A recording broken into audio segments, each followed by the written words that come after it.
Oh, probably they go back to before he was 3 years old. He just had to tell him bedtime stories of racing and wanting to go out to the barn and stand out there with it cold and in his diapers and just waiting by the door. Want me to just pull the door up so he could just sit on a motorcycle.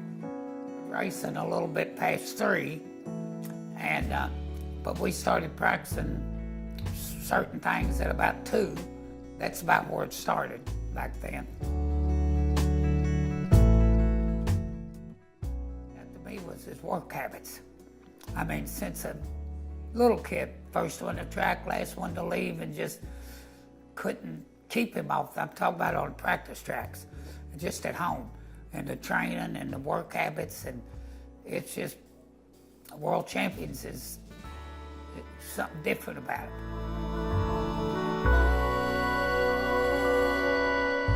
Say born in him, but you just gotta work at it, and he's worked hard all his life, so.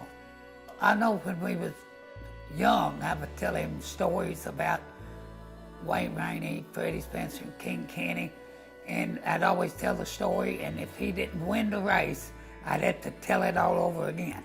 And so at that age, I mean, he was already starting to talk about world champion himself, not me telling him. He started thinking about world champion at an early age. By the time he started school, first grade, people told me the odds was probably 10 million to 1. And so we knew it wasn't going to be easy. That was always his goal, was to be world champion. My thinking was let's conquer America before we go try to conquer the world. Soon as we knew that it looked like you're going to be the AMA champion, and then he started talking about going to the World Championship into MotoGP and then Honda. In 2006, he got to achieve his goals, so that was all. It's all good.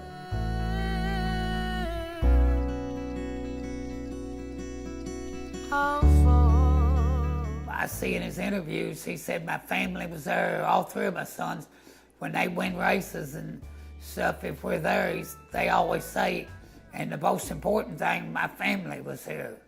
I did try to believe there's another life after racing, and let's keep it family, and he's been really good about that and took good care of us. You can't look back what you could have, should have.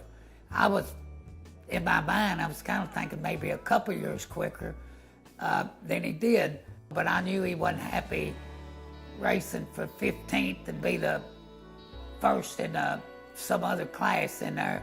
I mean, nobody's ever won World Superbike Championship and the MotoGP World Championship, and then he gets to throw in AMA Superbike Championship, so could be a little while before anybody ever does that. So I've really supported that because I know how much he wanted to win in MotoGP. You know what I mean? You got to have one of them 4 rides factory team, and where now he's on a good factory Honda team, and he wants to win World Superbike Championship, and he knew this year was going to be tough. World Superbike Championship said make 10 guys, and you don't see that no more in MotoGP. When I first went in, we did a little bit, so I really enjoy it. I enjoy it a lot. Probably just being the hard worker, the family guy, family that he is, and also that he don't never forget where he comes from. He comes back, he's still humble, and that means as much as just being a good kid. That means more to me than you just said, hey, world champion. And so that kind of makes me the most proud. His work habits. I've never seen many in my life. I read a few books about some of them guys that world champions, most of them that had those work habits was world champion, and he never took no shortcuts, never. To me, he hadn't changed hardly any. Still likes coming to his hometown. He don't want no special treatment. He hadn't changed any. It didn't go to his head for sure, and he didn't change any with his family.